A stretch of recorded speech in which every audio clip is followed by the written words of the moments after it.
Seja bem-vindo ao último filme da trilogia Pátria Educadora, A Guerra contra a Inteligência.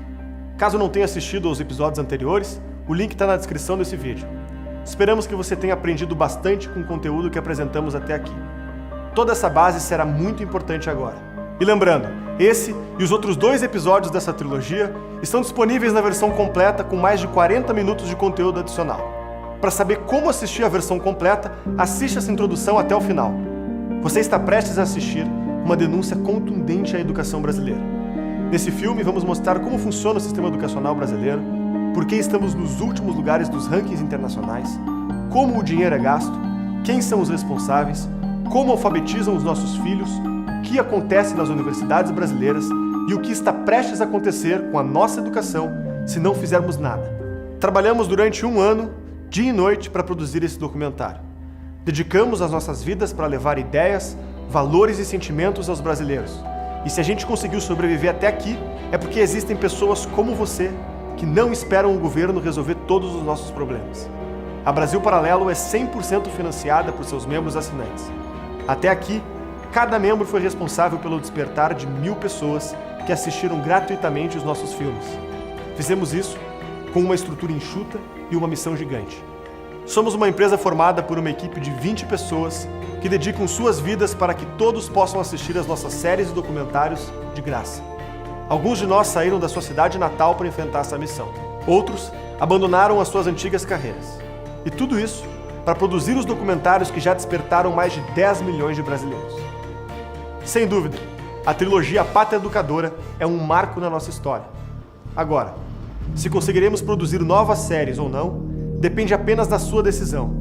Toda vez que lançamos um novo filme gratuito, confiamos que milhares de pessoas irão entender a importância de assinar a Brasil Paralelo. Se isso não acontece, não temos como fazer o próximo filme. Nós decidimos abrir o jogo com você. Nós temos uma meta muito importante para ser batida. Nós precisamos de 20.000 novos assinantes ativos para financiar as próximas produções desse ano que abordarão temas urgentes para o Brasil. Nesse exato momento, você está vendo o que está acontecendo na mídia. Temos muitos assuntos que precisamos tratar de forma urgente. Mas é você quem decide se teremos ou não o próximo filme. Não quebre essa corrente. Torne-se membro patriota da Brasil Paralelo com apenas R$10 por mês. Sua assinatura não é uma doação. Ela também concede acesso à versão completa da trilogia Pátria Educadora, com 40 minutos adicionais de duração, que acompanha um guia de estudos completo com as principais teses do documentário, um mapa mental e a lista bibliográfica. Fornece acesso ao nosso grupo de membros no Facebook e no Telegram e também permite que você participe de encontros presenciais espalhados por todo o Brasil. Além disso, todo mês você receberá um conteúdo inédito na sua conta. Eu garanto, você nunca pôde fazer tanto com R$10. E se chegamos nesse preço, é para que ninguém fique de fora. Caso não goste do conteúdo que você assinou ou mude de ideia por qualquer motivo que seja, tem 7 dias para solicitar o seu reembolso, sem precisar de nenhuma justificativa. É a sua decisão que vai permitir que a gente exista e continue trabalhando pelo futuro da cultura brasileira. Precisamos provar que é possível. Antes de começar o filme, pause agora o vídeo, clique aqui embaixo no link da descrição, conheça todos os planos da Brasil Paralelo e torne-se membro com apenas R$10. Muito obrigado por sua atenção e por honrar a nossa confiança. O nosso futuro está em suas mãos. Fique agora com o último episódio da trilogia Pátria Educadora e até breve.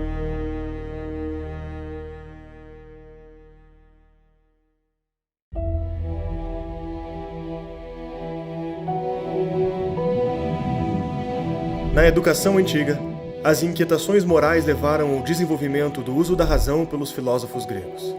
Era uma educação escassa, restrita à elite, que buscava tutores para formar a personalidade de seus pupilos através do ensino das virtudes e da busca pela verdade. A partir da revelação em Abraão, a noção de transcendência se integra ao conhecimento coletivo dos povos.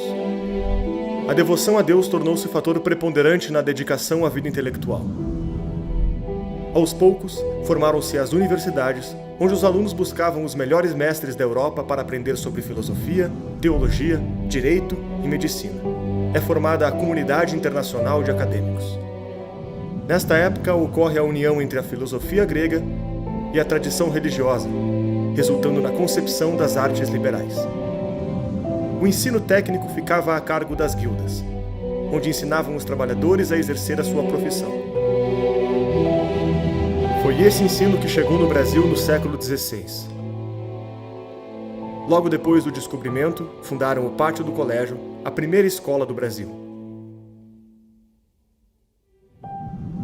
Só após a Reforma Protestante que o sistema de ensino fortaleceu-se, foi rompendo com a transmissão de ideias da Igreja Católica e também começou a ser usado pelos estados como meio de propagação de ideias. É nesse período que surge a educação compulsória, onde leis obrigavam crianças a frequentar instituições de ensino criadas pelo governo, com pena de aprisionamento caso fossem descumpridas. A Revolução Científica transforma o significado das palavras educação e conhecimento. A descoberta de padrões matemáticos e de métodos científicos entusiasma muitos pensadores a desenvolver uma nova concepção de direitos humanos. O Iluminismo francês acaba por proibir escolas religiosas e a tradição passa a ser condenada como uma coisa ruim, vista como inimiga da vontade popular e do bem comum. No Brasil, o Iluminismo teve sua expressão através do ditador português Marquês de Pombal, que expulsou os jesuítas, fechando as escolas e mosteiros espalhadas pelo Brasil no fim do século XVIII. Orientado por José Bonifácio Leopoldina Habsburgo sobre os perigos do Iluminismo francês, Dom Pedro declara a independência do Brasil. A Revolução Industrial chama os trabalhadores para as fábricas modernas, fazendo surgir duas novas grandes demandas: a mão de obra qualificada e um lugar para deixar as crianças durante o expediente. A educação obrigatória torna-se massificada para atender um número cada vez maior de pessoas e transformá-las em trabalhadores. Educação transformava-se em ensino. A busca pela verdade saía de cena e dava espaço para beneficiar a produção econômica. Observando essas mudanças, educadores desenvolvem a pedagogia nova, pautada pela filosofia pragmática, que defendia não ser capaz de conhecer a verdade e, portanto, devia adequar a verdade aos seus objetivos. O professor passou a ser visto como um incentivador, responsável por aplicar métodos para desenvolver um cidadão apto para a vivência democrática e para o trabalho assalariado. O pragmatismo foi importado para o Brasil por Anísio Teixeira e os adeptos da Escola Nova, que disputavam com as correntes católicas e comunistas o controle da educação brasileira. A partir dos conceitos propagados pela filosofia de Hegel, cada vez mais surgem novas teorias sobre o papel do Estado e das relações sociais. No século XX, essas ideologias revolucionárias irão disputar o mapa do planeta Terra, enxergando o sistema educacional como mais uma ferramenta de combate político. Na Revolução Cultural Chinesa, a escola ganhou protagonismo no combate ideológico. A pedagogia crítica visava formar os alunos como agentes transformadores da sociedade. O professor seria o libertador, que removeria o hospedeiro burguês das crianças. Essa visão se amplificou para o mundo inteiro através dos protestos na França, iniciados nos eventos de maio de 68. Paulo Freire é o grande nome a disseminar o vínculo da Revolução Cultural com a pedagogia no Brasil, estabelecendo esses fundamentos na sua maior obra, A Pedagogia do Oprimido. O que vemos hoje no Brasil é a fusão entre a educação crítica revolucionária e o ensino pragmático para o trabalho. A primeira educa o homem como agente transformador da sociedade, e a segunda, formando trabalhadores para o mercado. Na busca por uma vida escolar onde docentes almejam uma consciência revolucionária e alunos só querem conseguir um emprego, a educação brasileira foi condenada aos últimos lugares do mundo.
Todo início de ano, milhares de jovens estão começando o seu primeiro dia de aula.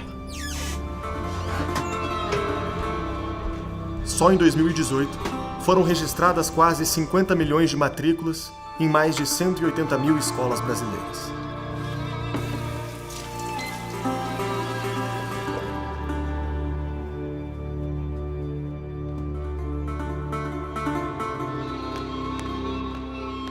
Pense por um minuto. Todos que estão atravessando a escola, com a sua vida toda pela frente, um dia sairão de lá para serem atores do nosso mundo, criando, trabalhando, construindo, liderando empresas e até governos. É na escola que os jovens conhecerão seus amigos, compartilharão seu caráter, o mundo e a vida, através de histórias, descobertas e professores.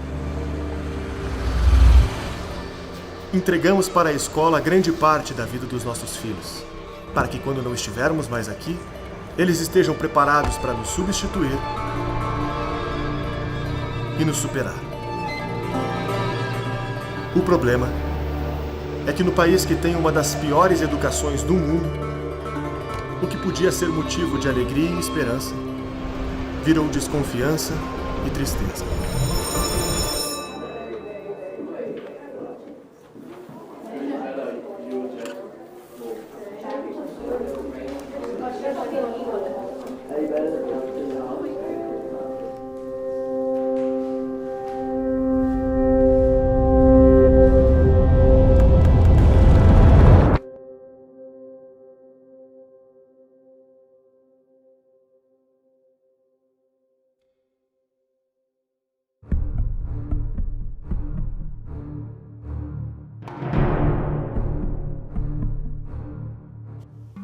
Olha, a educação brasileira é absolutamente um desastre na média. Na média é um desastre. Existem exceções, mas os números falam por si. Né? Contra evidências, não tem argumentos.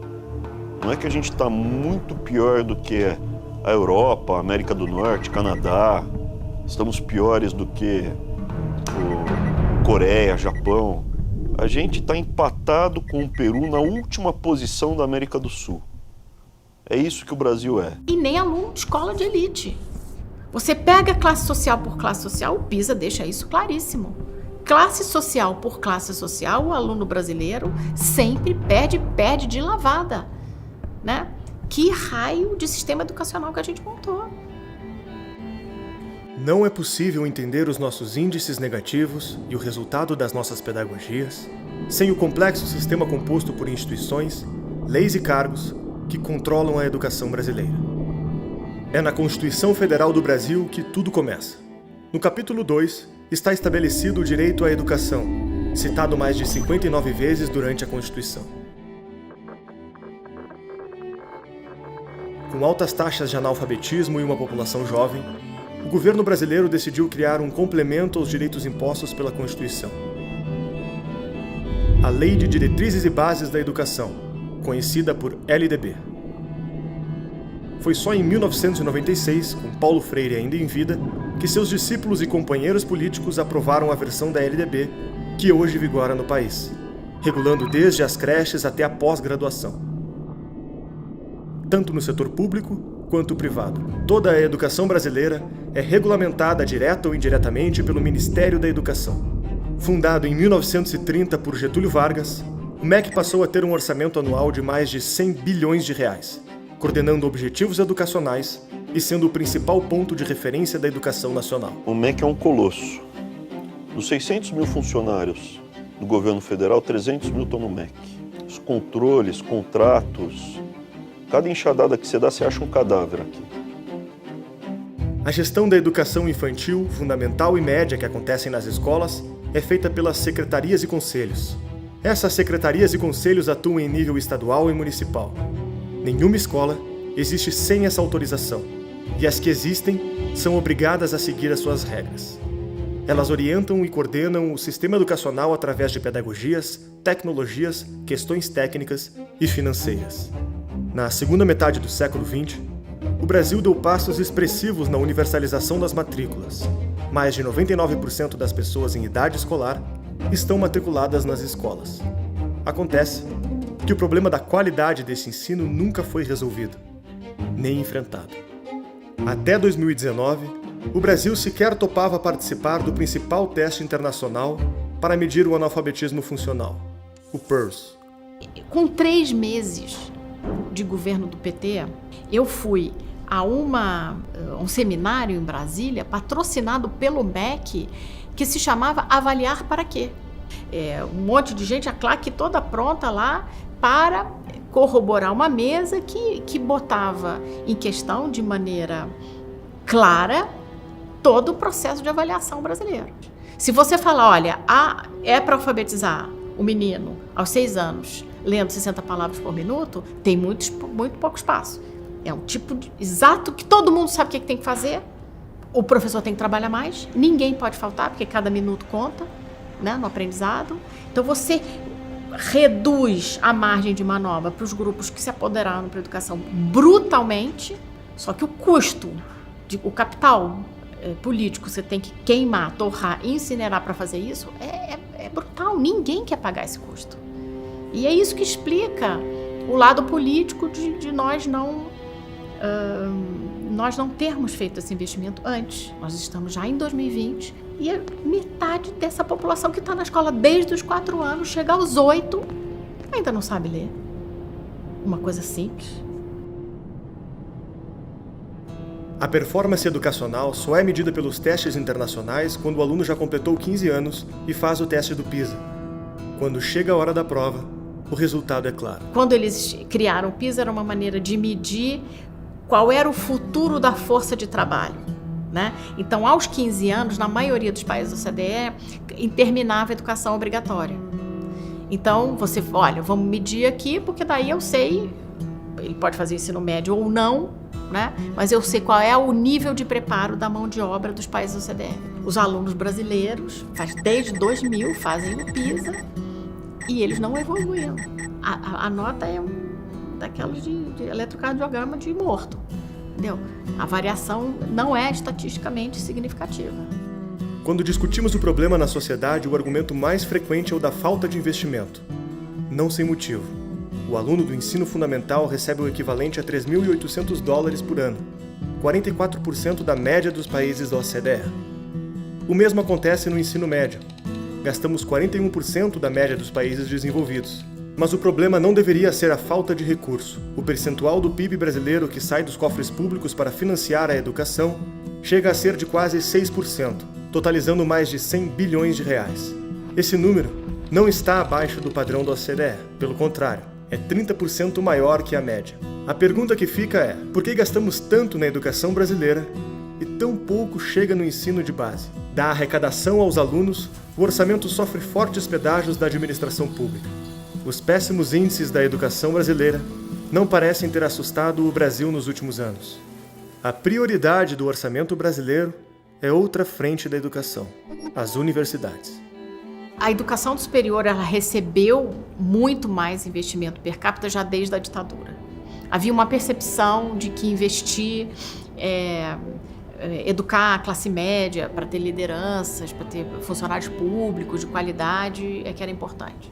Tá? O Brasil nunca teve essa preocupação de educar a base. O ensino superior no Brasil, regulado pela LDB, é oferecido tanto pela iniciativa privada quanto pelo Estado. São 299 instituições públicas e 2.238 privadas. Ambas passam por uma grave crise. Infelizmente, somos um anão científico aos olhos do resto do mundo. O governo do PT priorizou o investimento no ensino superior. O orçamento foi triplicado, saindo de 17 para 51 bilhões. O número de mestrados e doutorados aumentou em mais de 300%, mas os resultados desse dinheiro e dessas pesquisas não vieram. Portanto, lembrar que tudo isso é decorrente de uma decisão que nós tomamos. Ou seja, eu não esqueço nunca de dizer para os meus ministros, quando se tratar de educação, eu não quero que vocês utilizem a palavra gasto. Educação é investimento. É por isso que nós triplicamos o orçamento de 33 bilhões para 104 bilhões. Junto com o Lula, triplicamos os investimentos em educação. Por isso, tem de gastar dinheiro com educação. Não há milagre. Então, o que aparece nas propagandas da esquerda, que domina a grande mídia, assessorias de imprensa das universidades? É isso, que as nossas universidades estão entre as que mais produzem artigos no mundo. Isso é verdade.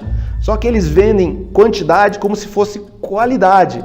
A USP está a 8ª melhor universidade do mundo. Isso é uma mentira. A USP ela não é a 8ª melhor, é a 8ª maior. Eu não tenho nada contra a USP, eu estudei na USP, fiz parte do meu doutorado na USP. Agora, a gente tem que falar a verdade. Se a gente quer curar uma doença, o doente ele tem que ser informado da sua doença. É o que acontece na universidade brasileira. Ela está doente, muito doente. De fato, em quantidade, USP está em 8º lugar. Mas se a gente pega a posição no ranking de 2018, a Universidade de São Paulo está em 780, tá? Então, se você pegar a lista das 1000 maiores universidades do mundo e for passando lá no mouse, é uma experiência que causa dor. Você não encontra em nenhuma universidade brasileira. Você chega na 710, você encontra a Universidade Federal de Santa Catarina no ranking de 2018.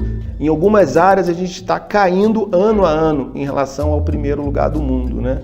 Quer dizer, o Brasil investe muito e apesar disso o impacto cai. Se for uma lista de 70 países, por exemplo, a gente está em 58 em impacto, né? E muita gente me critica e fala, mas você está comparando com a Singapura. Singapura é uma potência, todo mundo sabe. A Suíça, ou a Dinamarca, né? E a América Latina? Em que lugar a gente está na América Latina? Em que posição você acha que vai estar o Brasil? De 12 países. Antepenúltimo lugar. A gente só está na frente de Cuba e da Venezuela. Venezuela por razões óbvias, né, do desastre do país, né? E Cuba tem sido sempre o último lugar da América Latina. Então, não é porque a gente está comparando o Brasil com outros países desenvolvidos que nós estamos abaixo.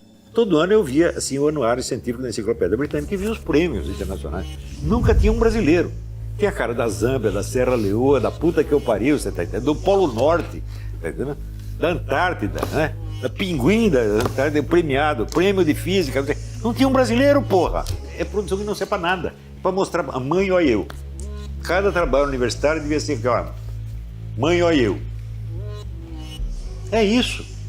Agora, se a gente olhar para dentro da área de humanas, as sub-áreas das humanas, então a gente pode ver o ranking, por exemplo, sociologia. 43 de 46 países, é lá embaixo, né? Dentre os países que publicaram pelo menos 100 trabalhos em sociologia, o Brasil tem 43 de 46. Em linguística, o Brasil está em 20º de 22 países. Em história, 37º de 42.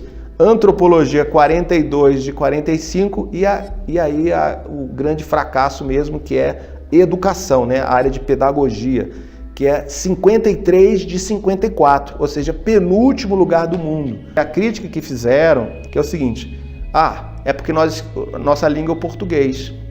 O português é uma língua que ninguém lê, então tá bom. Então vou comparar o Brasil com Portugal.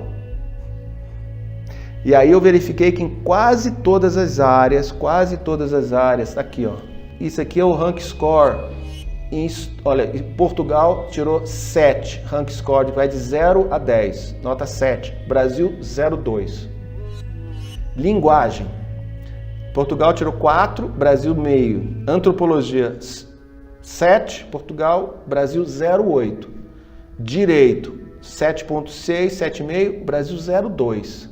Educação tirou Brasil 0, o último lugar do mundo. Isso dado de 2017. Quer dizer, nós somos o mesmo povo, Brasil e Portugal. A dificuldade de você traduzir um trabalho acadêmico brasileiro para o inglês é enorme. O que será que essa pessoa quis dizer aqui? É a maneira do educador brasileiro escrever, que tem um pouco, aí voltamos ao Paulo Freire, emular aquela pseudo-poesia, né? Quando você está escrevendo um texto que supostamente é para ser técnico. Analisando o impacto da produção brasileira, científica, verifiquei que países que investiam a mesma quantidade de dinheiro em pesquisa e desenvolvimento em relação ao PIB tinham produção muito maior que a nossa. E recentemente eu atualizei esses dados, né, fazendo uma análise de mais de 60 países, e a gente chegou num grupo de países, né, como por exemplo a Irlanda, novamente, a Estônia, que investe em torno de 1,2%, 1,3% do PIB em pesquisa e desenvolvimento e tem impacto muito maior que o Brasil. Agora, o que é problemático quando a gente vê países que investem muito menos, por exemplo, o Chile investe 0,35% do PIB em pesquisa e desenvolvimento. E o impacto da pesquisa chilena é substancialmente maior que o nosso. As nossas universidades federais estão entre as mais caras do mundo, em dólares. Então, evidentemente, não é questão de recurso. Se a gente pegar o PIB do Brasil, né, e extrair quanto que é 1,3% do PIB investido em ciência, tecnologia e desenvolvimento, dá em torno de 100 bilhões de reais. Quando procuramos nas plataformas de pesquisa, fica fácil encontrar exemplos de trabalhos ideologicamente enviesados, pouco lidos e pouco citados. Muitos apresentam pautas que os brasileiros jamais imaginariam que foram financiadas pelo dinheiro público. Na Universidade Federal da Bahia, uma estudante apresentou uma tese questionando se sapatos têm sexo, referindo-se às metáforas de gênero de lésbicas de baixa renda.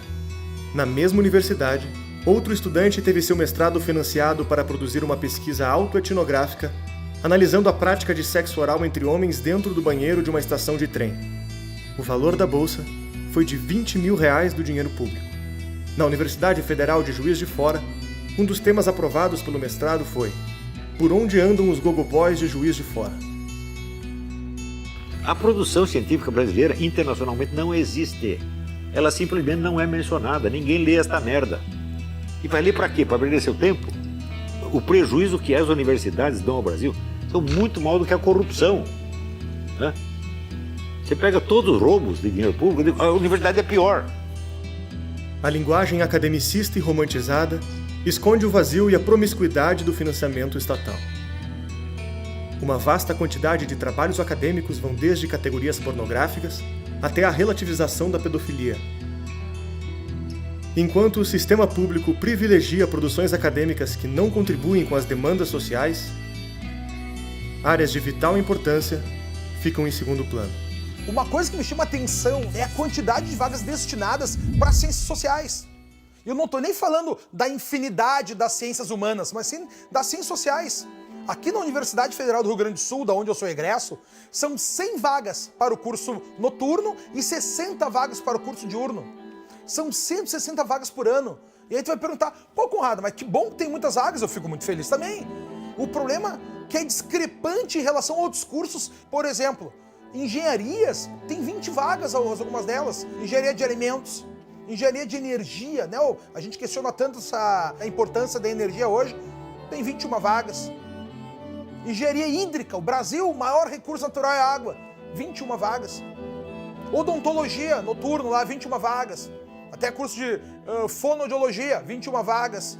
Biotecnologia, 20 e poucas vagas. Biomedicina, 20 e poucas vagas. E aí nas ciências sociais nós temos 160 vagas. Por que disso?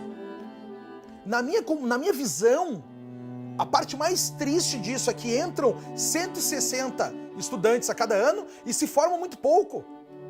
Na proporção da formatura das ciências sociais, tem diversos cursos junto ali, relações internacionais, história, filosofia, ciências sociais. No ano passado se formaram 60.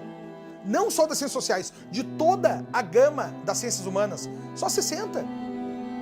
Desse universo geral que a gente conta aí, com quase 500 estudantes que entram por ano, 10% conseguem chegar no final, dentro de uma seriação. O que me choca nesse ponto também é saber o porquê disso, porque é dinheiro alocado. Quem são essas pessoas egressas que saem dali? O que eles fazem? Que ponto que eles trazem pra gente, pra nós enquanto nação? Afinal de contas, a universidade pública é dinheiro público. Na minha visão, o que a gente tem ali é uma grande manutenção dos partidários da esquerda. Porque porque eles estão estudando, nunca se formam, recebem bolsas, o investimento é maciço nesse setor e estão formando professores que fazem a continuidade desse pensamento.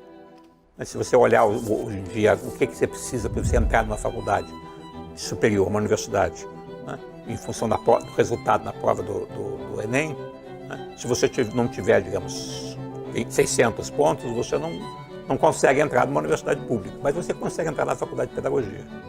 Né? Então ela começou a recrutar um pessoal, né, que chega com um capital cultural muito limitado.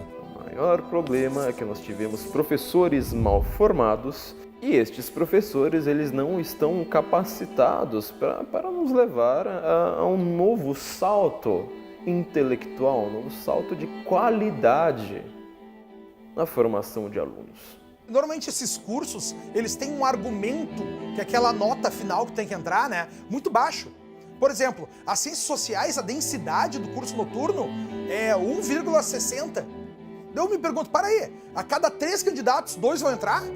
Não são nem 2 pessoas concorrendo por uma vaga. Para mim, tem muitos cursos, cara, que me parece que a pessoa está fazendo só para justificar para o pai que está estudando.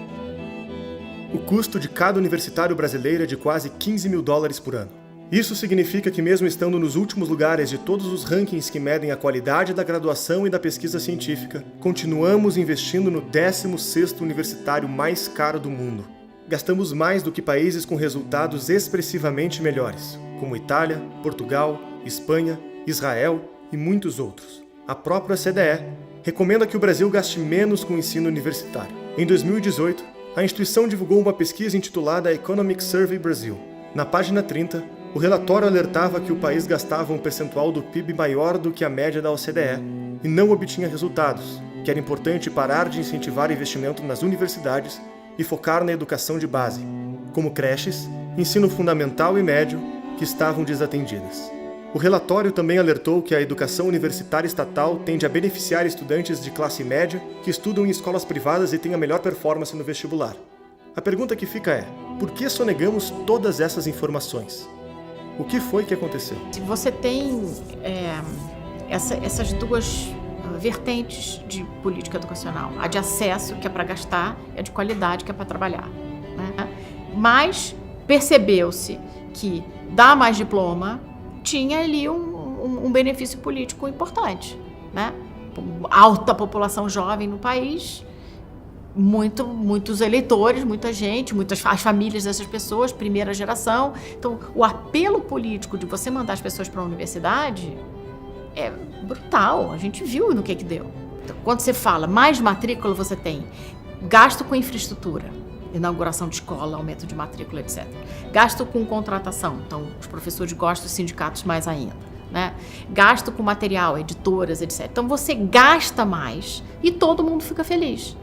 Então abrir escola é algo altamente populista, né? Você pode abrir escola, dizer que está atendendo o direito à educação e não ensinar nada. E essa é a história do século XX no Brasil, do final do século XX, né? Depois da Segunda Guerra, quando a gente teve os movimentos pedindo por mais educação, o que o governo brasileiro, no seu conjunto, em todos os seus arranjos, deu para o brasileiro foi matrícula. Você abre um monte de campos, dá emprego vitalício com segurança para não sei quantos mil professores, né? Sem nenhuma cobrança de qualidade. E tem, por outro lado, um apelo que chega a ser pecuniário, porque quanto mais professor trabalhando em universidade federal, mais contribuição sindical você tem, mais contribuição para o partido você tem. A opção, obviamente, de um governo que tem como uma das principais bases políticas o sindicato docente, nunca vai optar pela política de qualidade. Isso é um dado.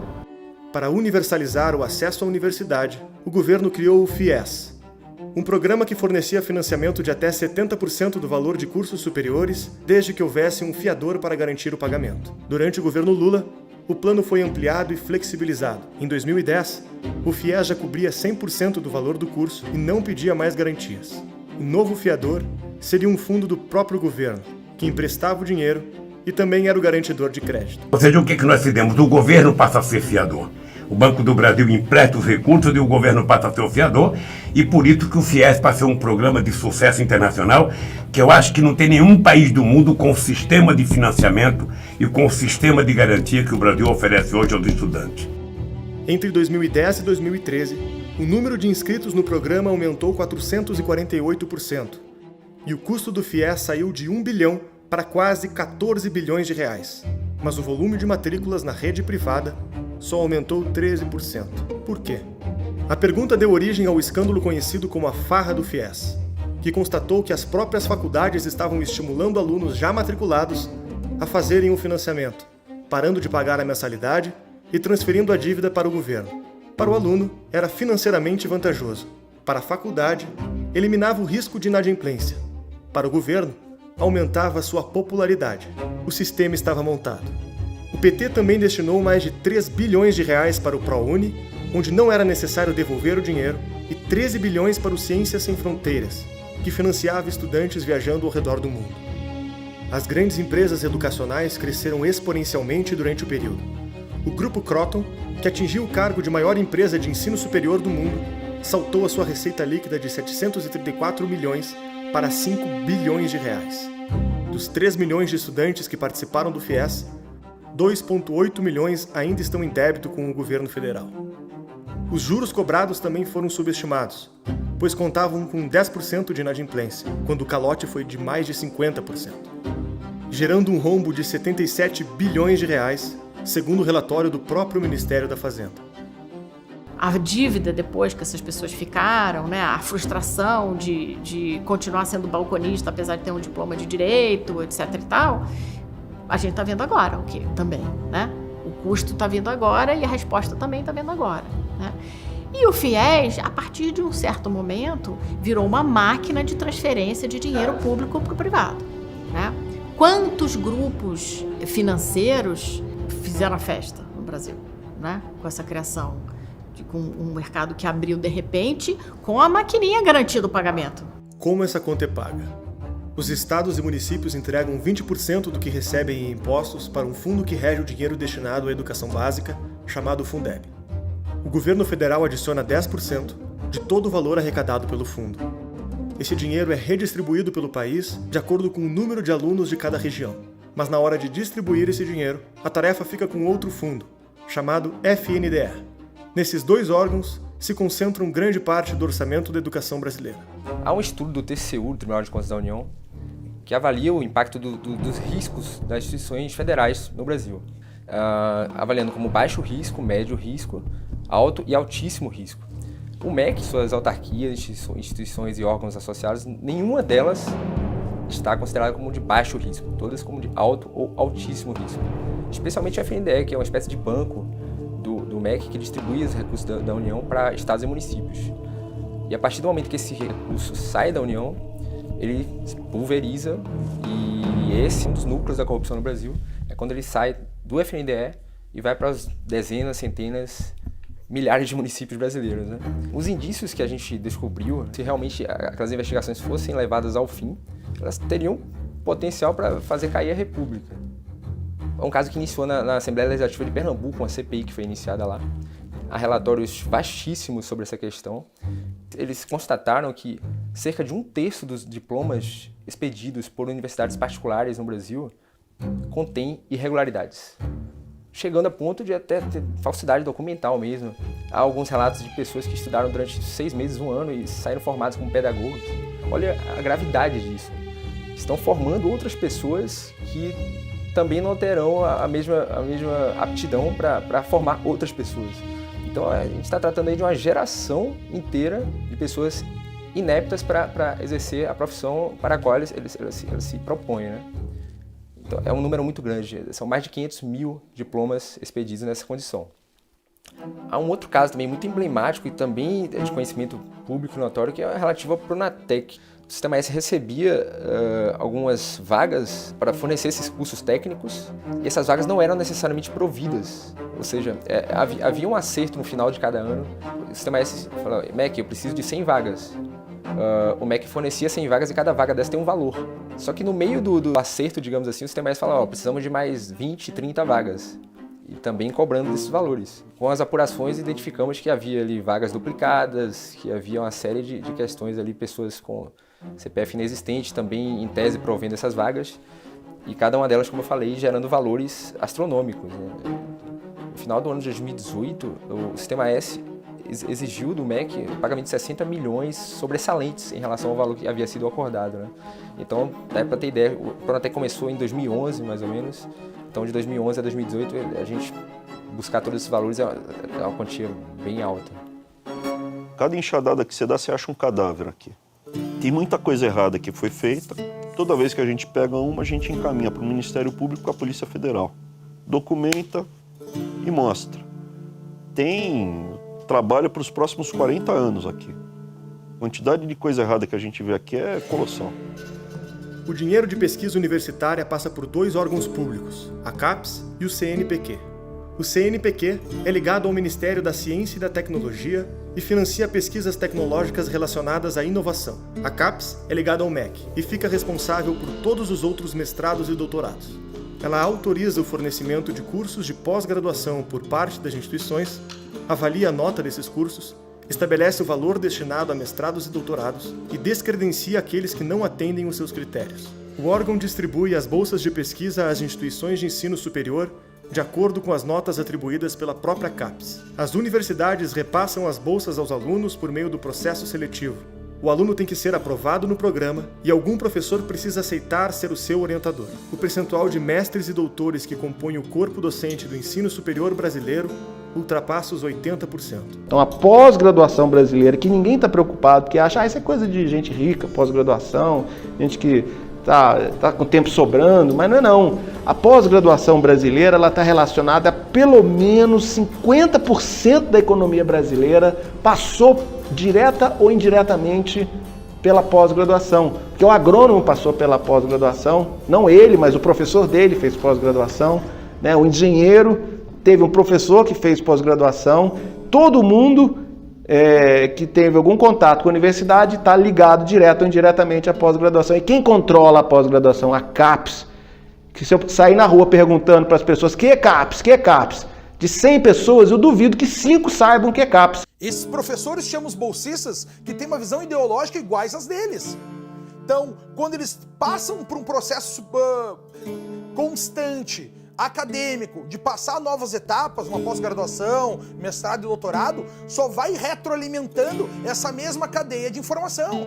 Pessoas que têm essa mesma narrativa, essa mesma visão de mundo. E aí eles se tornam professores daqueles mesmos alunos que estão chegando lá embaixo.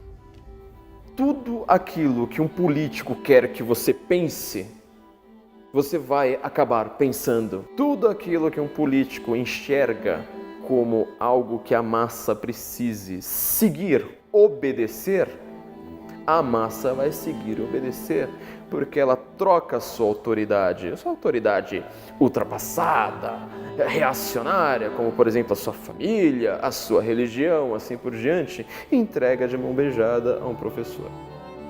Não vai nem conseguir ser um arquiteto ou qualquer coisa do tipo, não vai conseguir ter uma profissão que eram consideradas profissões liberais, que você aprendia em oficinas, porque você vai ter uma documentação nacionalizada, uma burocracia centralizada regulando esta profissão.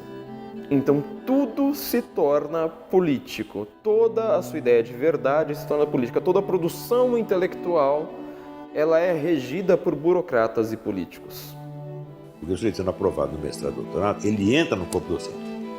É a porta de ingresso para a geração seguinte. Então, quem domina, vamos dizer, a aprovação de mestres e doutores hoje, domina o corpo docente dos próximos 30 anos e, portanto, o estado cultural inteiro do país.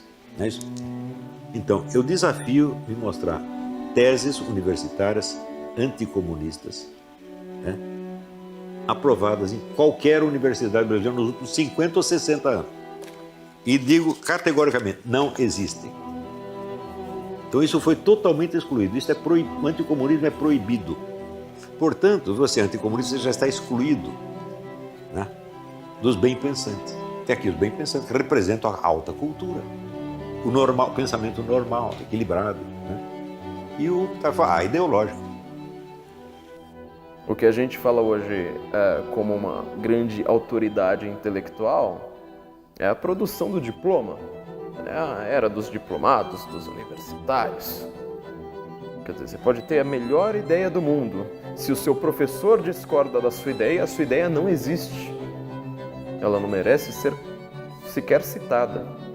Tudo que existe de fato é o que a universidade diz que existe. Todo o resto está excluído. Veja, é a famosa cena do Policarpo Quaresma, né? E tem duas velhinhas passando na rua, elas passam na frente da casa do Major Quaresma, eles vêm pela janela e vê um montão de livro, né? Elas perguntam assim, mas para que tanto livro se ele não é nem bacharel? Isso é o resumo do Brasil. O conhecimento não interessa, mas o título interessa, a honraria interessa, as homenagens interessam, a verba pública interessa. Você tem ali uma dominância de certos tipos de textos que acabam acarretando um certo tipo de visão do mundo, muito restrito. E a gente ainda tem a contribuição espetacular do Paulo Freire, que diz claramente que a sala de aula é um lugar para você exercer seus pleitos políticos, né? A sala de aula é para libertar as pessoas, sim, mas é libertar através do conhecimento. Essa, pelo menos, é a minha visão. O conhecimento liberta, né? E não a panfletagem. Então, tudo isso forma um caldo que é escondido, digamos assim, por uma ideologia ou escondido por uma narrativa, mas que tem algo acidental, que é você ganhar um diploma sem trabalhar muito, e algo intencional, que é, bom, vamos utilizar esse monte de gente aqui para fazer avançar uma certa visão de mundo. Quando houve aquele surto de invasões de escolas no Brasil, centenas de escolas foram ocupadas por adolescentes que subitamente resolveram entrar para dentro do colégio, passar um ferrolho na porta e dizer, isso aqui é propriedade nossa, a escola é nossa. Quando algum fotógrafo conseguia bater uma foto lá de dentro, normalmente tinha alguém mais idoso sentado conversando com os alunos.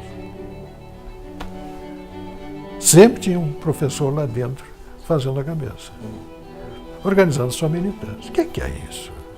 Foi o que aconteceu comigo.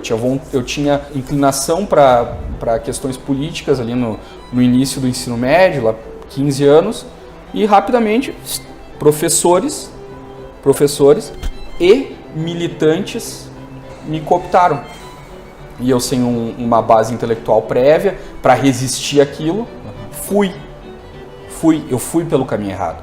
Um infográfico que saiu publicado na revista Veja, eles fizeram uma reportagem especial sobre o tema da doutrinação e publicaram esse infográfico com os resultados de uma pesquisa feita pelo Instituto Census. Perguntaram aos professores de educação básica se, na opinião deles, o seu discurso em sala de aula era um discurso politicamente engajado. E 78% dos professores que responderam a essa pergunta disseram que sim, que o seu discurso em sala de aula é um discurso politicamente engajado.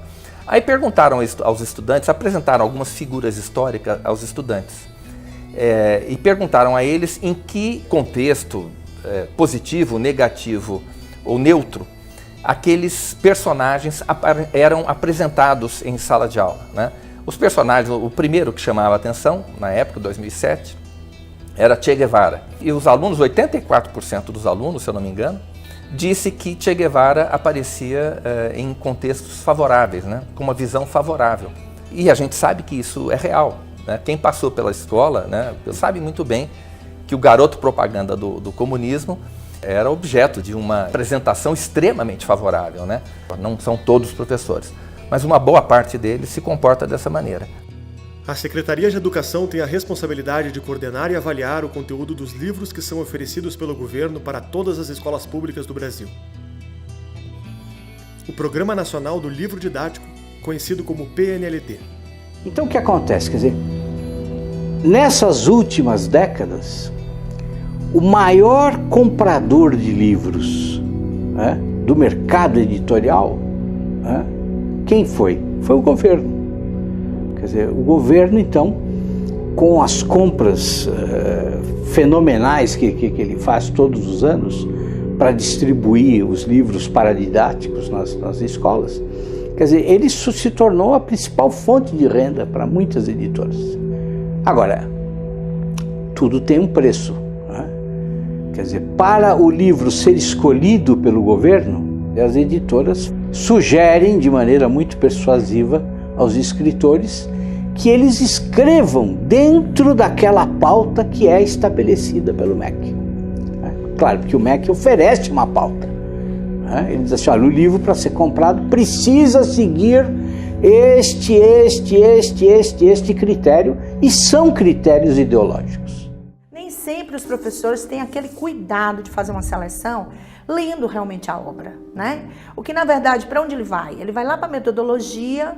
Então vamos selecionar uma coleção que traga sobre construtivismo. E aí o professor vai lá na metodologia, dá uma olhadinha e tal, mas ele não lê o livro, ele não vê a obra toda. E aí ele seleciona e ele vem impregnado de ideologias, não só ideologia de gênero, ideologia política tem demais, né? A escola adotou aquele livro paradidático, as crianças estão lendo e de repente uma mãe se dá conta de que na obra existe a descrição de um estupro. É um garoto, a história de um garoto, né? Onde o nome é O Cobrador, o texto, né? É um garoto de baixa renda, né? E que ele se sente agredido pela classe média e alta. Então ele sai para cobrar a dívida social, né, contra a vida dele. Então ele sai e ele entra num condomínio. E no condomínio ele consegue entrar, subir até um determinado andar e a moça diarista abre a porta, né? Ele entra, não faz nada com a diarista, porque se trata de alguém que é da classe dele, e ele diz que vai cobrar isso da dona da casa. Então ele estupra a dona da casa e o livro traz toda a descrição, inclusive dele ejaculando na cara dela. Isso é terrível. Você imagine o que é um pai abrir um livro infanto-juvenil para crianças de 12 anos, de 10 anos, com essa descrição. E isso eu estou dizendo, aconteceu de verdade, foi adotado pela escola e os pais descobriram e fizeram tirar da lista do livro, de livros das crianças. Então, o programa do livro didático, ele vem mesmo nesses últimos anos, ele se transformou numa armadilha, numa grande armadilha. A gente vai gradualmente trocar todos os livros pelos mais graves e dentro do que os contratos. Os contratos para os livros didáticos, eles foram feitos para vários anos. Eles já vêm lá na capa, 18, 19, 20, 21. Essa foi uma herança do PT, os livros didáticos já estão na escola. Tem uma atividade que ela é cobrada em quase todos os livros de ciências do Programa Nacional de Livro Didático, quando sugere que a criança deite numa folha de papel, madeira, por exemplo, faça o contorno do seu corpo. Quem tem que fazer o contorno é uma criança do sexo oposto, que é para poder fazer o contorno do corpo, inclusive bem pertinho, para perder aquele constrangimento de tocar no corpo do outro, para ter mais intimidade com o corpo do outro. E depois que, nessa atividade, depois que a criança faz esse desenho, ela é estimulada pelo professor, na atividade, a colorir e a fazer colagens nas partes íntimas. E a criança tem que escrever os apelidos das partes íntimas. Em outras palavras, alfabetizar a criança a partir do nome das partes íntimas. Então a criança começa a se sexualizar. São várias as obras que são indicadas no encarte do professor dos livros do Programa Nacional de Livro Didático, onde, por exemplo, existem livros que sugerem que a criança pegue um espelhinho e olhe as suas partes íntimas e descubra quais as partes que lhe dão mais prazer. Então é uma coisa assim que a gente é explícito, não há o que esconder. Quer dizer, a minha grande desconfiança com relação a professores que se põem a falar de sexualidade com as crianças é, afinal de contas, por que eles gostam de fazer isso? Sim, é claro que você deve ensinar que as pessoas são iguais perante a lei, é claro que você deve ensinar aparelhos reprodutivos, é claro que você tem que ensinar riscos de doença. Agora, toda essa discussão enorme sobre identidades sexuais, eu sempre me pergunto, afinal de contas, por que alguém resolve ficar falando disso com criança? Encontraremos dinâmicas como, por exemplo, a chamada massinha, que é aplicada para crianças e que tem como grande objetivo uma dinâmica escolar em que os alunos, com massas de modelar, eles irão formar os órgãos reprodutores de homens e mulheres. Este grupo e precisamente este trabalho, o Sexo Aprende na Escola, ele é dedicado a Paulo Freire. E ele foi orientado por Paulo Freire. Infelizmente, histórias como essas não são exceção nos livros didáticos brasileiros. Um dos casos mais emblemáticos é o da coleção Nova História Crítica, escrita por Mário Schmidt. Distribuída aos alunos das escolas públicas e aderidos por muitas escolas privadas durante quase uma década. Da 5ª à 8ª série, a obra com explícita propaganda ideológica foi utilizada como principal livro didático. Logo na página 14 da 5ª série, o livro compara senhores de escravos com a atuação da polícia. A provocação retorna várias vezes ao longo do livro, afirmando que os manifestantes de esquerda são reprimidos e que os policiais aplicam a regra do olho por olho e dente por dente. O caso não é isolado. Textos elogiando o MST, conteúdos enaltecendo Mao Tse-tung, tabelas em defesa do socialismo e constante propaganda revolucionária duram até as últimas páginas da 8ª série. Ao final de cada capítulo é apresentado o quadro Reflexões Críticas, propondo que os professores façam debate sobre esses temas na sala de aula. Você não tem nem a história tradicional espelhada, você só tem a visão crítica, ela já vem deturpada e sempre vista sob um viés revolucionário e de esquerda. Em 2008, a coleção foi reprovada pelo MEC e retirada de circulação. Não apenas por conta do seu conteúdo, mas também por uma nova lei que passou a obrigar os autores de livros didáticos a terem curso superior completo. E Mário não conseguiu provar que era formado em História. Schmidt nunca deu entrevistas e poucas são as informações encontradas sobre ele na internet. Não há nem mesmo fotos ou redes sociais. Até 2016, uma das poucas informações possíveis de encontrar ao pesquisar seu nome era uma filiação ao PT disponível no site FiliaWeb.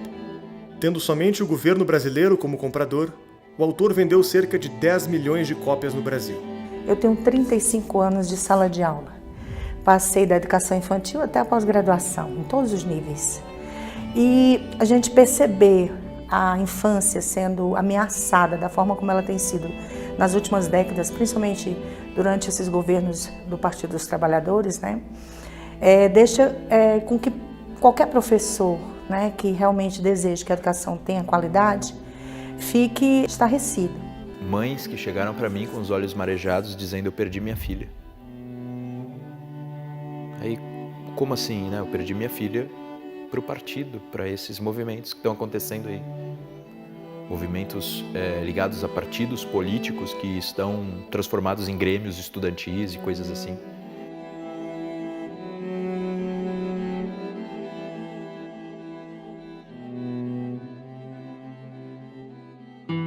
No âmbito universitário, existe uma perseguição ideológica feroz. Ao contrário de ser esse ambiente plural, democrático, que a esquerda diz, apregoa, isso não é verdade. E como a universidade nos últimos anos vem se afastando dos anseios da sociedade, muitos professores relatam casos de perseguições ideológicas. Quem ousa ser conservador, ou pelo menos não de esquerda, ele está fadado a ser massacrado no ambiente universitário, um assassinato de reputações, uma guerra declarada contra aqueles professores que ousam pensar de forma diferente. Esse assédio ele passa por algumas estruturas. Ele começa primeiro através do silêncio, através de um bom dia que você não recebe, mas depois esse assédio se dá de formas mais ativas. Eles fazem assédio moral, ameaçam, alijam do processo universitário. Por exemplo, se um professor quer uma bolsa, né, ou quer uma verba para pesquisa, eles boicotam, eles não deixam que esse pesquisador consiga tal verba. Ele é cortado, a verba é cortada, as horas aulas são cortadas para aquele professor. Aí tem gente que perdeu praticamente 80% do seu salário, porque passou a dar menos horas aula. Jogam os alunos contra os professores, fazem representações administrativas ou jurídicas contra esses professores, perseguições jurídicas, perseguições no âmbito administrativo, até mesmo coação física, em alguns casos coação física mesmo. De não deixar o professor sair da sala, dizer que ele só saía dali num corredor polonês, ou que ele ia apanhar quando saísse, fazendo exigências, né? Com a conivência da reitoria, em alguns casos. Em 2010, 37 reitores de universidades federais lançaram um manifesto chamado Educação, o Brasil no Rumo Certo. Todos eles assinavam que o período do governo Lula ficaria registrado na história como aquele em que mais se investiu em educação pública, e complementavam que o Brasil encontrou o rumo nos últimos anos, graças aos programas implementados pelo governo Lula, com a participação decisiva e direta de seus ministros, destacando o nome do ministro Fernando Haddad. Em 2018, durante as eleições presidenciais, 20 reitores e ex-diretores de universidades federais voltaram a publicar um manifesto apoiando o candidato Fernando Haddad para a presidência, citando programas como o FIES e o suposto avanço da ciência brasileira. Os rankings utilizados no manifesto para divulgar o aumento do resultado levavam em conta a quantidade de pesquisas publicadas pelas universidades, mas ignorava sua qualidade e seu impacto. Hoje a Universidade Brasileira, ela é um local plural, é um local onde todas as vozes podem se pronunciar e serem ouvidas, ou é um local que se tornou um palanque para um determinado partido político se pronunciar e reproduzir suas ideias. É importante nós nos lembrarmos de que a primeira vítima da doutrinação é o professor.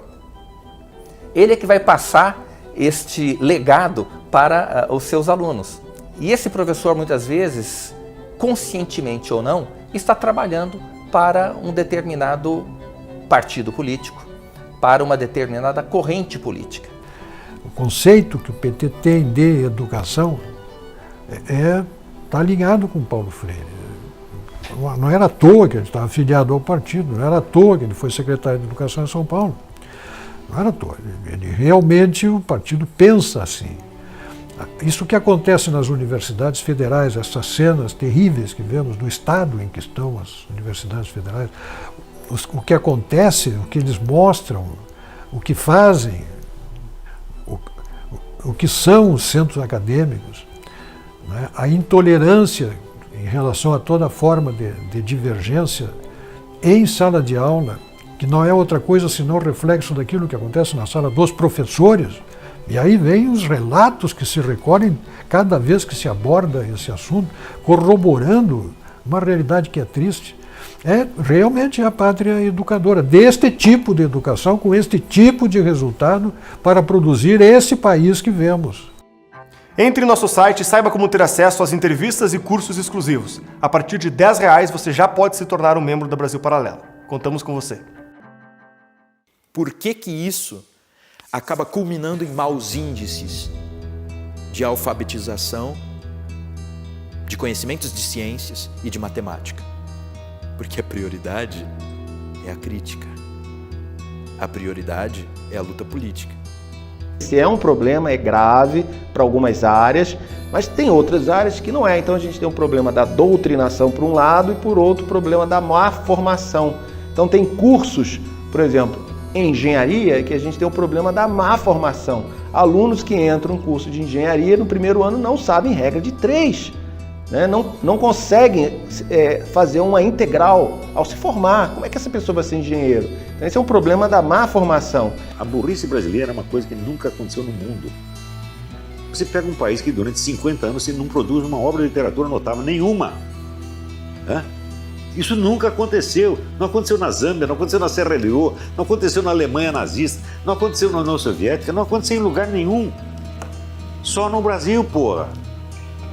E esse é o problema brasileiro. O problema do Brasil não é comunismo, esquerdismo, é esta degradação intelectual e espiritual humana horrível.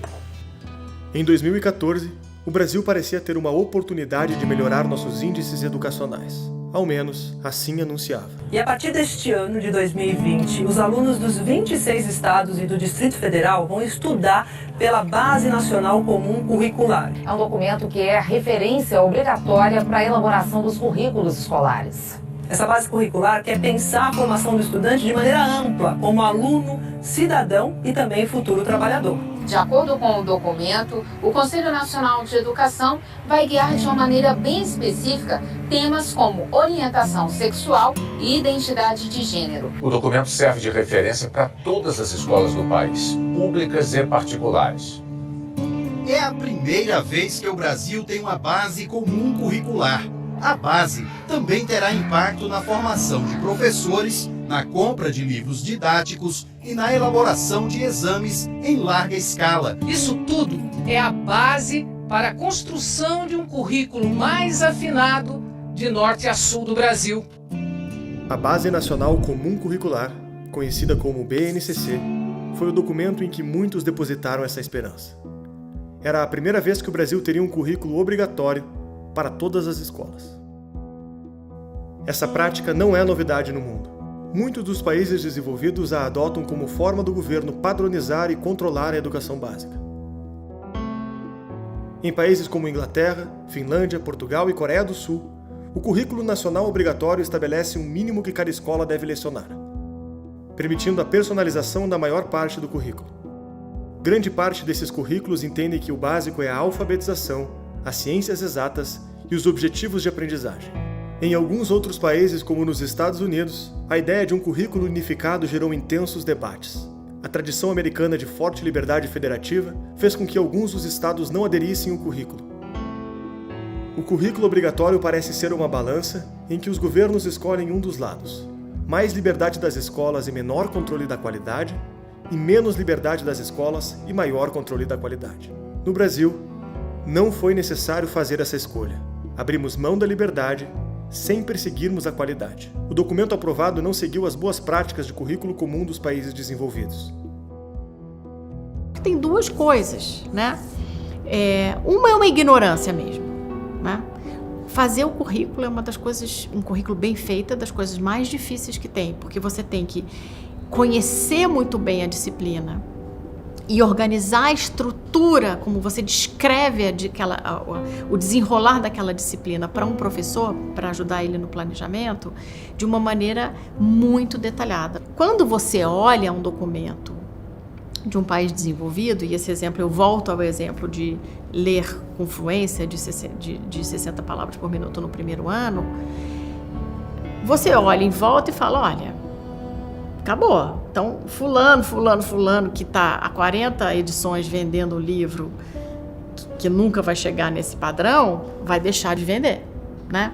Então, você tem a pessoa, todo mundo que estava trabalhando lá na base, olhando, bom, o custo para você implementar uma base realmente de qualidade significa que os meus amigos, todos aqui que estão aqui me ajudando a escrever essa base, vão perder espaço. Aí não vale a pena. Então, junta a fome com a vontade de comer. Dá um trabalho desgraçado para você fazer a base, né? E vai ter um grupinho extremamente poderoso que vai sair prejudicado. Qual é a chance disso acontecer? Nenhuma. Foi o que aconteceu. Ao contrário de currículos que estabelecem metas e conteúdos básicos para o essencial, a BNCC usou 600 páginas para descrever todas as disciplinas, em todos os anos. O documento descreve várias vezes o tipo de aluno que gostaria de formar, transformando o documento em um gabarito de visão de mundo e reduzindo significativamente a margem de liberdade da escola. Você veja, o grande educador americano John Taylor Gatto, ele descobriu o óbvio. Ele diz, você só ensina para o sujeito o que ele quer aprender. Se ele não quer aprender, ele não vai aprender. Então, você tem que pegar as pessoas e dar a elas a oportunidade da educação, não a obrigatoriedade da educação. Então, o que eles chamam de democratização da educação é uma imposição tirânica. Quer dizer, você está amarrando a mão do cara e dizendo que é um direito dele. É aquela ideia do governo centralizador, onde você vai planejar todos os passos do cidadão. Por que é que não se atém a coisas que são mínimas, mas essenciais? Por que é que tem que haver uma ementa colocada para cada uma daquelas coisas que serão ensinadas? E o que é que resguarda uma instituição particular ou instituição que tem um viés cristão de ensino, de que nessas coisas que são demandadas que você ensine, existam coisas que são contra os princípios que você abraça? Então é o Estado avançando aí os limites. Em um dos sites da BNCC, podemos explorar a matriz do currículo que será implementada em todas as escolas do país. Dentro de cada etapa de ensino, temos a disciplina e a série. Em cada disciplina há os temas, os objetivos de conhecimento, as habilidades que serão trabalhadas e, por fim, o que o aluno deve aprender. No primeiro ano do ensino médio, na disciplina de Ética e Cultura, encontramos a ideologia de gênero e sua agenda. Dentro da área na prática, a escola deve fazer os alunos terem contato com indivíduos que escapam à lógica cisgênero. Ainda nessa disciplina, o aluno entrará em contato com novas formas de parentalidade contemporânea. Outra questão trabalhada na disciplina de Ética e Cultura do primeiro ano do ensino médio é o conhecimento e funcionamento do tráfico de drogas. Na disciplina de Geografia, temos a xenofobia, o racismo e o fascismo agrupados no mesmo objeto de conhecimento. Assim como nos livros pedagógicos de Mário Schmidt, a atuação da polícia militar e o genocídio negro aparecem lado a lado. Em Sociologia, encontramos descritos como principais movimentos sociais do Brasil a organização Movimento Sem Terra e a Movimento dos Trabalhadores Sem Teto. Dentro do mesmo assunto, observamos algo inusitado. 2 tópicos falando sobre o papel dos movimentos sociais no processo de impeachment de Fernando Collor e Dilma Rousseff. O que está diferente entre os dois? A palavra impeachment, para o caso de Dilma, está entre aspas. O que os autores do currículo querem dizer com isso? Encontramos no documento conteúdos como os padrões de beleza em corpos gordos, padrões de gênero e heteronormatividade nas sociedades burguesas. Afinal, qual o objetivo desse currículo comum que será obrigatório para todas as escolas? Então, isso é a centralização, né, de uma visão de federação nossa que é totalmente desfigurada. Resultado, nós temos Base Nacional Curricular Comum, Lei de Diretrizes e Bases da Educação, Exame Nacional do Ensino Médio, Enem. Tudo no Brasil é único, é unificado, é centralizado, é federal, são leis próprias para aquele setor, mas com efeito e impacto nacional. Eu não sei se em Cuba tem um negócio assim. O Estado educando meu filho, não quero mais isso. Não quero doutrinas de Estado ou orientações de Estado, não quero... quero ele livre, quero ele um pensador livre. E o Estado falha tremendamente nessa entrega. Não é do interesse do Estado um pensador livre. O meu maior medo como pai não é que a minha filha aprenda que Che Guevara foi bom. Se ela aprender isso, ela vai chegar em casa, vai conversar comigo, eu vou dizer para ela que é mentira, vou mostrar para ela que é mentira. Eu não estou preocupado com isso.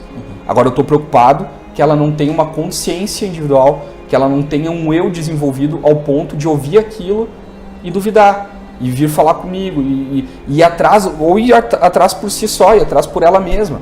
O papel da escola é ensinar a ler, a escrever. Você ensina a escrever, ensina a fazer conta, ensina a química, ensina a física. Quando você vê uma criança de 2, 3, 4 anos fazendo algazarra na rua, se atirando no chão, você fala que criança mal educada. Quem educa é a família.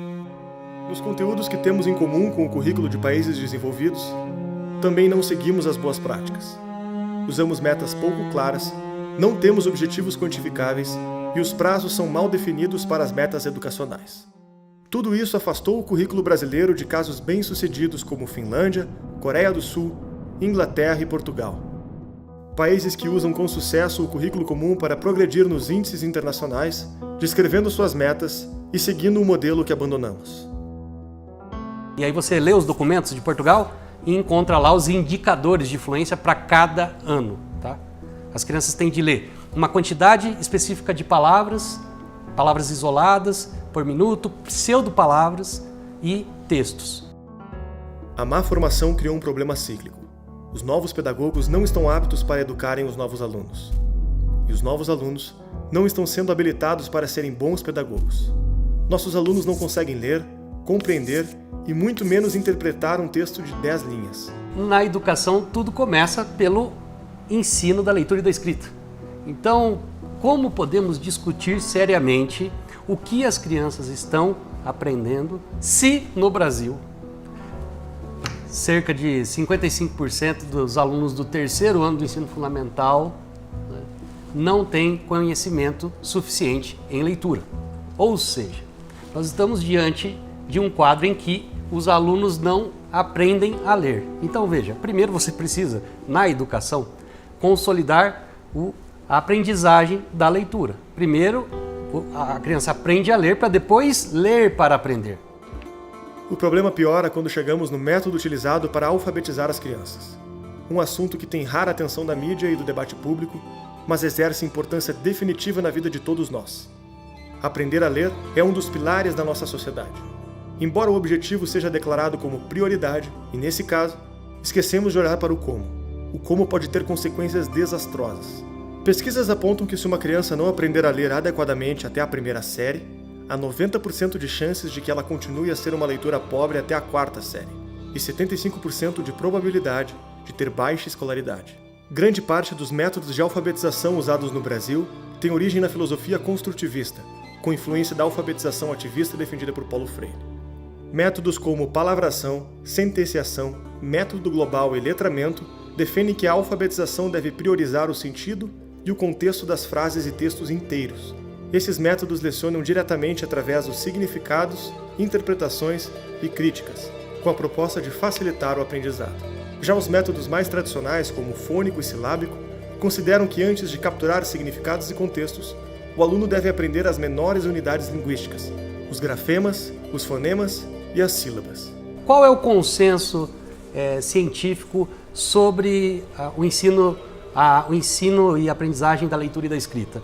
É que nos sistemas de escrita alfabéticos, naqueles países cujo sistema de escrita é alfabético, a melhor forma de ensinar crianças, jovens e adultos a ler é por meio da explicitação das relações entre grafemas e fonemas, entre letras e sons. Porque isso é uma exigência do próprio sistema alfabético de escrita. O alvo do sistema alfabético são os fonemas. O nosso português é uma língua fonética, ela se pronuncia como se escreve, praticamente, poucas exceções.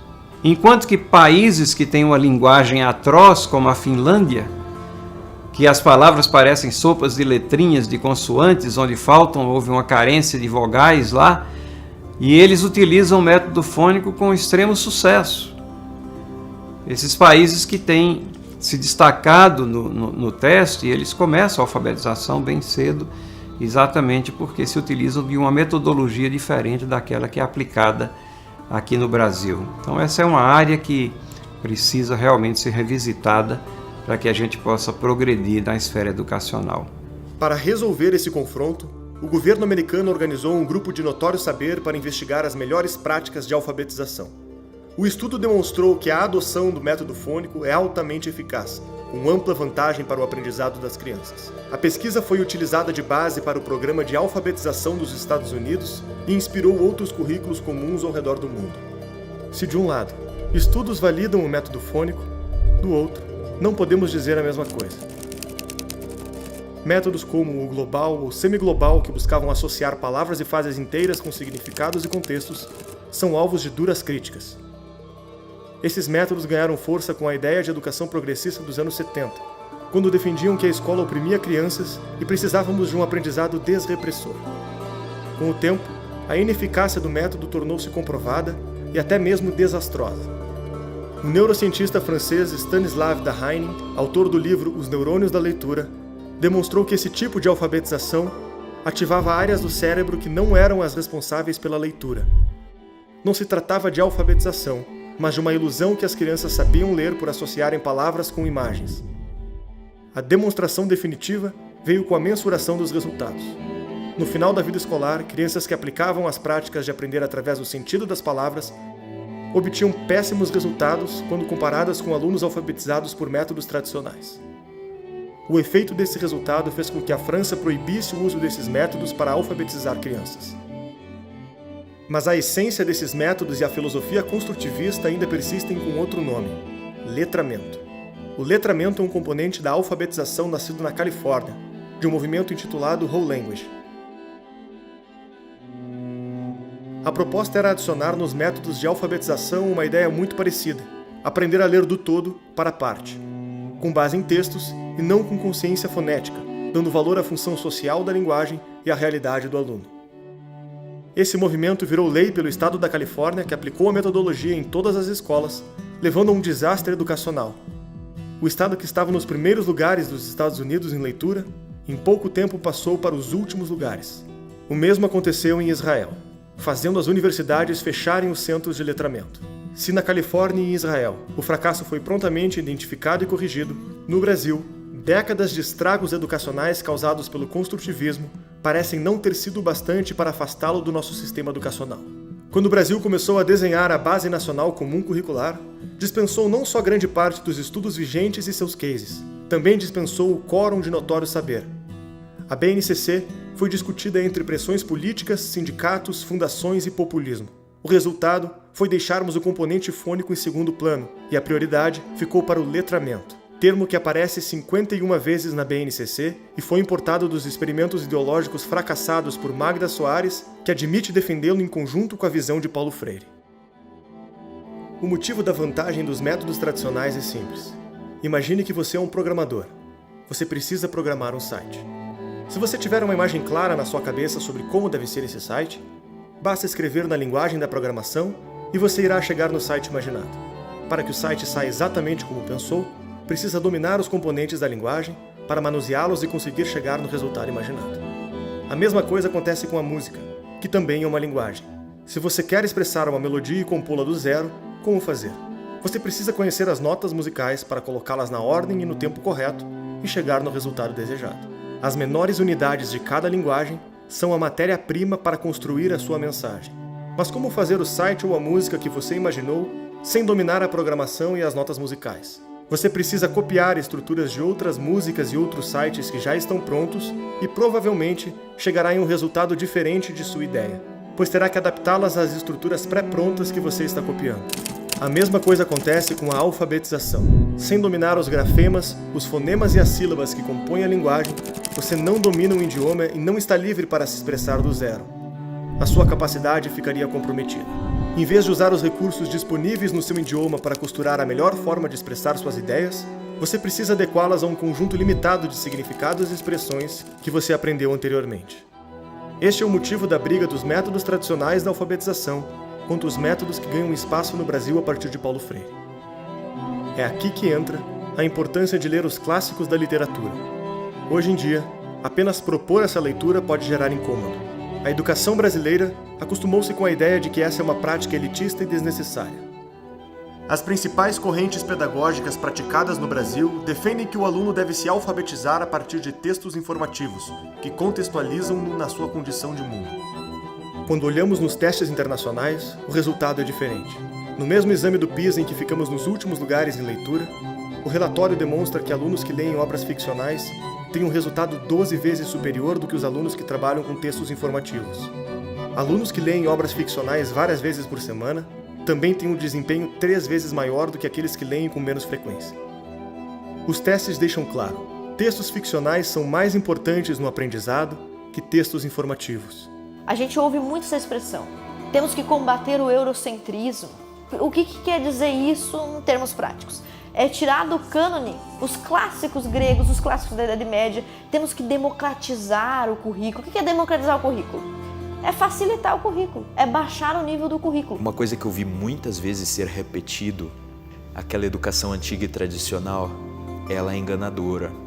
Ela é má, ela é rígida, e ela é elitista e ela é dominante. Ela é das classes dominantes para submeter as classes dominadas. E aí você vai a Portugal e encontra obras clássicas no primeiro ano do primeiro ciclo, no segundo ano, no terceiro ano e assim por diante. Então uma criança em Portugal, numa escola pública, lê Ulisses, lê as fábulas de Esopo, lê ou isto ou aquilo de Cecília Meirelles no segundo ano. Eles dizem que as crianças devem ler textos clássicos porque os textos ficcionais, as narrativas ficcionais, elas exigem muito mais da memória de trabalho do leitor. Porque ao ler um texto, uma narrativa ficcional, você precisa memorizar uma série de elementos para acompanhar aquela narração. Então, as características da personagem mudam de uma página para outra, de um capítulo para o outro, o cenário, enfim. Há mudanças contínuas, uma série de elementos que precisam ser armazenados para que você acompanhe a história. E esses leitores vão ser bons compreendedores de textos, tá? Muito mais do que aqueles leitores especializados. Você não pode educar uma pessoa com base em textos científicos. Não é possível isso, porque texto científico, por definição, tem correspondência bionívoca entre signo, significado e referente. Você tem um vocabulário estabilizado, né? Os significados uniformes e permanentes. Ora, a linguagem corrente não é assim. Você tem a sutileza, você tem a mudança de significado conforme o contexto, e é nesse tipo de leitura que você tem que treinar. Se você aprendeu a ler lendo o livro científico, você vai ser analfabeto funcional para sempre. Você tá entendendo? A ciência, claro, a ciência é difícil de aprender, mas a linguagem científica ela é mais simples do que a linguagem corrente. Está entendendo? Porque é sempre correspondência bionívoca, é a linguagem uniforme, né? É unicensas, tudo tem um sentido só, sentido estabilizado igual para todos. Você não pode aprender a ler com uma coisa dessa. Você está entendendo? Agora, se você vai ler Shakespeare ou Balzac, opa, a coisa não é assim. Cada linha, né, o sentido das palavras muda, adquire outra ressonância, você tem outro contexto. E é este treinamento da variedade de situações e variedade de intenções subjetivas, isto que é aprender a ler. Lembra que falamos lá atrás de imaginar um site ou uma música? Ali tem outro motivo para ler os clássicos. São as grandes referências da linguagem e a imaginação. A imaginação é como se fosse um projetor de filme dentro da sua cabeça. Quando você escuta uma história, lê um livro ou pensa em algo, ela projeta esses códigos tentando construir uma imagem nítida para quem pensa. Quanto mais nítida for a imagem, mais aprimorada é a competência de imaginar. Livros que apresentam o uso do idioma de forma sofisticada não só fazem uma musculação cerebral desse projetor, como estimulam a memória, as diferentes aplicações de expressões e palavras, apresentam as nuances do idioma, sofisticam a interpretação e ensinam um aluno a utilizá-lo da melhor forma. Os grandes clássicos são os grandes cases de cada idioma. É lá que a linguagem encontrou a menor distância entre a escrita e a experiência. Eles elevam a nossa imaginação, tornando-nos capazes de aprimorar nossos sonhos, nossas virtudes e nossas competências. Quanto mais eu sei, mais eu sou. Adoro dizer isso. Mas é uma variação do Wittgenstein, que já dizia que os limites da minha linguagem são os limites da minha existência. São os limites do meu mundo. O que é essa linguagem? É a capacidade de aprendizado. É o que eu sei e o que eu faço com o que eu sei. Essa é a beleza do conhecimento. Isso nos faz especial, isso nos faz ir adiante, isso nos faz perseguir a resolução dos problemas. Inteligência para a medicina é capacidade de resolver problemas. E aí eu tenho que chegar diante dos problemas e dizer, quem vai resolver isso? Sou eu. Chamar a autorresponsabilidade para mim, que está tão danificada nos dias de hoje. Todo mundo quer terceirizar a responsabilidade. Todo mundo passa a responsabilidade para o seu inconsciente, para o seu comportamento, para os seus genes, para as suas sinapses cerebrais. Agora tem que tomar um remedinho, que a culpa da minha sinapse não é minha. A culpa é tua. Se tudo isso pode ser considerado um ponto importante desde o início do aprendizado, mais na frente o problema se agrava. Deixa de ser apenas individual e começa a ser social. O analfabetismo funcional impacta grande parte dos brasileiros. Mas o que é analfabetismo funcional? Termo muito utilizado e pouco explicado. O idioma é composto por uma trindade. O signo, que é a palavra que remete a uma ideia, por exemplo, um lápis. O significado, que é a definição dessa palavra. E o referente, que é a coisa existente, o que ela se refere no mundo, o lápis concreto. O analfabeto funcional tem profunda deficiência em correlacionar esses componentes. Ele tem 3 principais dificuldades. Primeira, ele pode conhecer a palavra e até mesmo a sua definição, mas se vir o fenômeno real na sua frente, sente dificuldade de correlacioná-los. Por exemplo, uma pessoa que conheça a palavra inveja, mas quando alvo de inveja ou invejando alguém, não é capaz de correlacionar as coisas, ou talvez aplique mal as palavras, chamando de inveja fenômenos diferentes, que não correspondem com o seu significado, como medo, raiva e admiração. Esse sintoma impede a boa compreensão de textos e até mesmo a interpretação do que outras pessoas dizem, fazendo tomar conclusões erradas sobre a mensagem que está recebendo. Segundo, o analfabeto funcional também pode ser incapaz de fazer o contrário, converter os referentes, as experiências reais do mundo, em signos insignificantes, não conseguindo se expressar através da fala e da escrita.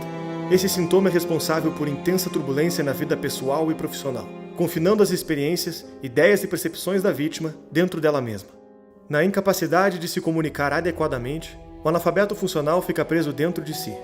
E o problema mais grave: em função dessas duas deficiências, o indivíduo não consegue navegar pela linguagem, nem utilizá-la para compor a sua forma de se expressar.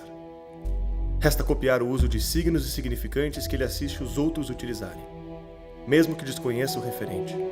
Ao longo do tempo, o analfabeto funcional desenvolve uma histeria. Na incapacidade de ir do mundo real aos símbolos, e dos símbolos ao mundo real, ele passa a descartar a necessidade do referente, da própria realidade. A partir desse momento, ele está apto a acreditar no que diz e no que escuta, mesmo que não diga respeito a nada concreto. A substituição da realidade por signos vazios faz com que eles sejam preenchidos como crenças, fundindo-se à sua própria personalidade. E quando algo confronta qualquer coisa que ele diz ou pensa, sente que a sua estrutura de crenças está sendo atacada. O sujeito não entendeu o que ele está lendo. Quer dizer, ele, claro que sabe ler, em princípio, mas não tem a compreensão de texto equivalente ao nível da profissão que ele exerce. Você está entendendo? Quer dizer, chega, por exemplo, sei lá, a general, e ele tem a capacidade de leitura de um recruta. Uma sociedade de analfabetos funcionais constitui um grande risco. As pessoas copiam a opinião das outras sem tentar verificá-las na realidade. Emitem opiniões sobre muitos assuntos, passam a acreditar em praticamente tudo o que dizem, passam a sentir o que dizem e passam a querer agir de acordo com seus sentimentos, criando sonhos, projeções, ambições e militando de acordo com a carga emocional e a aprovação social dos seus discursos. Uma vez que as pessoas estão cada vez menos aptas a dizer alguma coisa sobre a realidade, elas estão mais indefesas para aderir ao primeiro movimento político que exige delas alguma ação que faça sentido, alguma ação que tenha um conteúdo emotivo, que dê algum sentido para a vida. Podemos pegar palavras presentes no debate público para dar exemplos. Instituições, democracia, fascismo. Muitas pessoas as usam sem saber o que são. Aqui essas palavras de fato se referem. Como se organizam no mundo concreto, qual o histórico e os agentes que as envolvem, e o que as diferenciam de fenômenos semelhantes, ou até mesmo, completamente diferentes. Muitas dessas pessoas nem sequer têm familiaridade com essas ideias, mas as articulam por mera imitação. Interpretam os discursos de acordo com a carga emocional que as palavras carregam. E persistem em menosprezar ao que elas estão amarradas. O principal recurso de aprendizado que resta para esses indivíduos é o de perceber nos seus pares qual o discurso mais aprovado e qual o mais rejeitado, e assim ir, por tentativa e erro, calibrando o seu signo sem qualquer referente, vivendo meramente por imitação e condenando a própria inteligência ao exílio. Se é pela aprovação social que ela expressa suas ideias, quanto mais participar do senso comum de determinado grupo, mais vai ser aprovado por uma maioria e mais vai buscar repeti-las. Quando chega este momento, a realidade foi posta em segundo plano e a culpa foi da má educação. Qual a surpresa de não a valorizarmos? Como uma sociedade que não se preocupa em buscar a verdade pode levá-la a sério? Se aceitamos que as coisas são vazias e não se referem a nada, por que perderíamos tempo investigando grandes ideias? Elas não são mais um poderoso aparato para enfrentarmos a vida. Em uma sociedade de analfabetos funcionais, foram reduzidas a um discurso vazio em que jamais poderíamos acreditar.